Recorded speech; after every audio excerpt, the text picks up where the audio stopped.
Race number 2 lines up this way. Kirpiney's coming out of the Premier Cup last time at Group 3, back to his favourite track, and the blinkers go back on.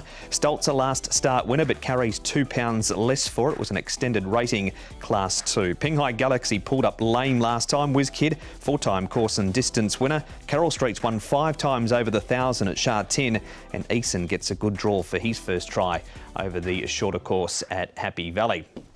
Small field here, Tom. There's a few that do like to show pace in the race, including WizKid and Kirpiney, both of them with a lot of early toe. Yeah, the pace will be good, but it won't be breakneck, I don't think, as we can often see with these 1,000-metre races at Happy Valley or Sha Tin for that matter. But he'll go forward. Didn't really like his barrier trial coming into with us, though, but he's got Hugh Bowman on board, so that's certainly a plus. Stoltz can track them. Paul, barrier 4. Kirpiney probably likely to settle one off. And Pinghai Galaxy led up in a recent barrier trial, but he was really disappointing last time out. Yeah, he was. Look, he lost a lot of weight. He's put half of it back on, so I think that's a good thing for him. Then towards the back there, I think Carroll Street is going to be at the rear, but I'd be surprised if WizKid doesn't lead.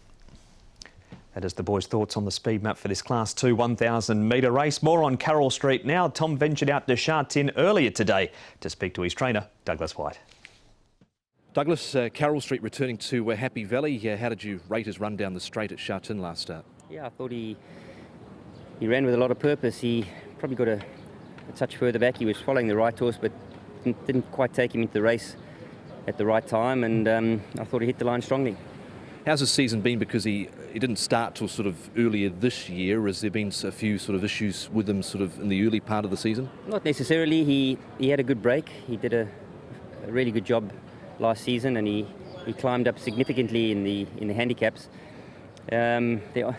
There's few and far races between for him, unfortunately. He's pretty limited. He seems to do his best over the 1,000. He has run well at the Valley before, but his pet distance is the straight 1,000.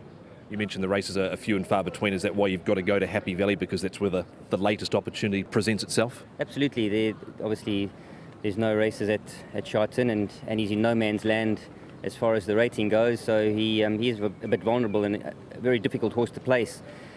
But fortunately, this 1,000 does come up at the Valley, and look, it's a small enough field, very competitive field, but the horse is healthy. What about your season as a trainer? 36 winners, in fact 37 with, of course, Monday night Sha Tin Flaming Rabbit. You've been around the world to Dubai with Russian Emperor, you've won in Qatar. No doubt one of the most satisfying seasons you've ever had. Yeah, it's been very satisfying. Been very frustrating to say the least. A lot of second places and placings, but I suppose if your horses are running consistently and running well, that's all you can ask. But yeah, if a couple of those seconds had gone my way, it would have been the perfect season. Quickly on Flaming Rabbit from Monday night, what sort of opportunities are going to present, do you think, for this horse further down the track?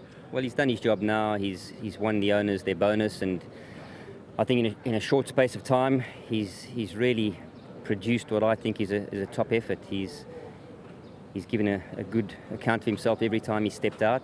He's got tremendous gate speed, and he's got a really good idling, galloping speed as well. I think next season, with a break now, he could bounce back and be one of my bigger, better horses for the season. Douglas White with Tom there on Flaming Rabbit, who was so good on Monday night. Russian Emperor, and of course, he's charged in this race, Carroll Street. Paul, who we saw in the interview racing 3 others that's lining up in this race. Stoltz drops £2, but they're all dropping in weight from that last race. They are, but look, they're strong sprinters, these horses, so they can generally carry weight down the straight. It's only 1,000 metres for them as well. Stoltz is the track record holder, so he's the fastest of the 4 we've seen so far. He's done a good job since arriving here. Stoltz, he's obviously had his few little issues, but he's won 4 of his 12 starts. I know Carroll Street hasn't done a lot at Happy Valley, but with the weight that he's got here, he's got £7 less than last time out. Surely he can front up this time. Well, this is what he's done in track work, Tom. This was his final gallop. Yeah, looked good enough here. Not too much pressure put on him by Lyle. He's drawn well. He should get a perfect run through in behind them. He's likely to settle back, but he's a horse, Paul, that we've seen with a good turn of foot in the past. Yeah, we have, but that's been down that straight 1,000, isn't it? Look, I'm sceptical at Happy Valley with him. That is, I'm just a little bit worried. Forward zip sort of tells the story. All right, so a yes and a no so far for Carroll Street from the boys. We're going to some trial form now, Paul, with Stoltz. One of the apprentices riding him this morning. There he is in those pink cheek pieces. We know he loves it around Happy Valley in the 1,000 metres. Yeah, and it was a strong win from him down the straight 1,000 last time. He comes back to his favourite course and distance. He's the track record holder.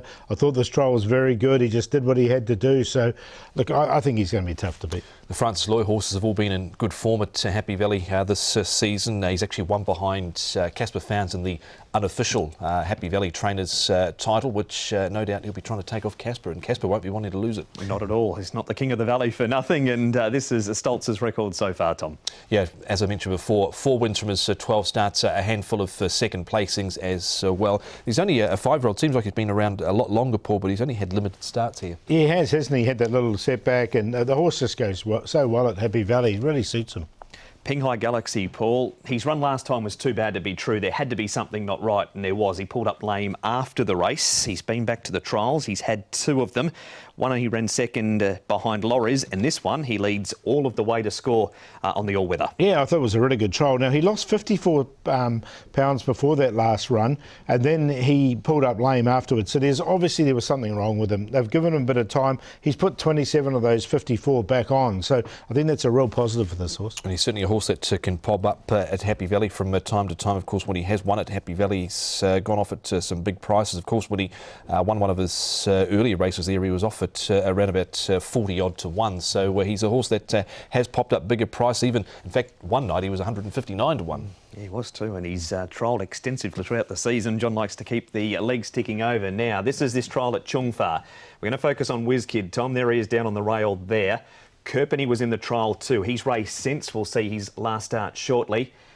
If you like WizKid, it's probably best not to watch this. Yeah, the trial wasn't flash at all from WizKid. He's won off a rating of 87. He's on 94 at the moment. The trial was ordinary. Kerpenny, of course, was able to win this. And I think, Paul, with Kerpenny, they've got to take these sort of opportunities with him, because he's a bit like maybe Carroll Street. Opportunities for him are few and far between. Yeah, and this is his go, the 1,000 metres. Look, he was under pressure, WizKid, there. That really concerns me.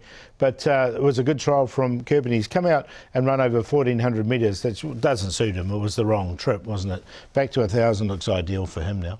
And there's WizKid at the back being a hard ridden as we switch cameras from a bit misty over on the far side, but he's pushed right out there, WizKid, but he is proven over the 1,000 metres at Happy Valley, so the connections and Tony Cruz will be hoping it was just an off morning for WizKid that day at Chung Fa. Our final replay, though, is going to be at Sha Tin. Here it is, Paul. This is the 1,400 metre race, the Group 3 Premier Cup. We've got Red Lion Beauty Eternal sweeping around the outside. He is going to enjoy coming back to Happy Valley and the 1,000 metres, isn't he? Yeah, definitely. He is. There's no question about that. The 1,400 was a step too far. But now he's had this run under his belt, he'll strip a bit fitter as well. Look, I've included him on a minor line. I think there's some better horses, better chances in him. Yeah, agree. Blinkers going back on. He's definitely not a Sha Tin horse, with the exception of the all-weather, because that's where his last win came off, rated 102 back in January of 2022. So over a year ago on the all-weather, over 1,200 metres. But he's got the big weight here. It is only 130 pounds this time round, but giving weight away to some nice horses. The times of those that have won at Happy Valley over the 1,000, Tom Stoltz leads the way, only marginally in front of WizKid. Yeah, course record holder there, Stoltz. You've got WizKid there, who's certainly shown plenty of pace, but I'm going to give him the benefit of the doubt, Paul, even though that trial was quite concerning. Yeah, I mean, you can, because we do know he likes it at Happy Valley. I've sort of gone the other way. I'm going to give Pinghai Galaxy a chance, because I thought Pinghai Galaxy definitely had issues last start. I'll come to you first for the final replay, Tom, because you've always had time for this horse. This is Eason. There he is in those pink colours. Good draw, so he's going to get a perfect trip on the rail in the small field. Will 1,000 be too short, though? It might very well be, but maybe with just how the race is going to be run, he's not going to be too far off them here, one would think, in the small field. So I think that certainly can play into his hands here. He's been holding his form well. He's won 2 of his last 4, and he's been beaten by Nordic Dragon. He won over How Deep Is Your Love. We saw a great run from him on Monday night, Paul. So I think he's still got claims in this. I do too. I agree with you there. Look, he's got 120 pounds as well, so I'm going to include him. All right, he's in the mix. Who's in around him? I'm going to put Stoltz on top. Stoltz to beat Pinghai Galaxy for me. I think Pinghai Galaxy is the big improver in the race. Come up a decent price as well. And then Eason and Kerpenny just ahead of WizKid just because of that trial. 2, 3, 6, 1. Yeah, I'm going to go with Carroll Street here. If he's ever going to do something at Happy Valley, surely it's on Thursday night in a small field with a lightweight of 120 pounds here off a really sound effort, I thought, behind Stoltz last time out. He's the Quinella horse, Stoltz. Easton definitely goes in, and as concerning as the trial was for WizKid, he's a 4-time course and distance winner, and he'll be up at the pointy end here. So 5, 2, 6 and 4.